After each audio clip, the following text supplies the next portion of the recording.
Uniform civil code নিয়ে কলকাতা নাখোদা মসজিদের ইমাম সাহেব কি বলছেন শুনুন।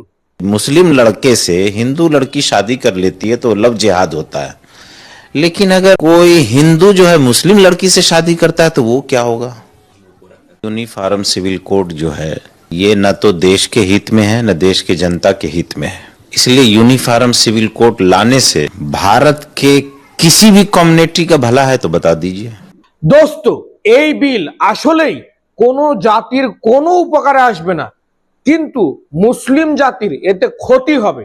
মানে শরীয়তের আইনটাকে বাদ দেওয়া হবে আর শরীয়তের বাইরে বা শরীয়তের বিরুদ্ধে গিয়ে কাজ করা হবে, যার জন্য এটাকে আইন তৈরি করা হলো ইউসিসি। আপনারা জানেন সম্প্রতি বিজেপি সরকার যখন প্রতিষ্ঠিত হয়েছে পশ্চিমবাংলায়, তখন কলকাতা বিমানবন্দরে মসজিদটা একবার উড়ে যাচ্ছে, মালদার আদিনা মসজিদ একবার আদিনাথ মন্দির হয়ে যাচ্ছে, বিভিন্ন রকমের ধর্মীয় সমস্যা কিন্তু তৈরি হচ্ছে। মানে দেশের উন্নয়নকে ছুপিয়ে রাখার জন্য, লুকিয়ে রাখার জন্য এই ধর্ম ধর্ম করে মানুষকে ব্যতিব্যস্ত করে রাখা হচ্ছে।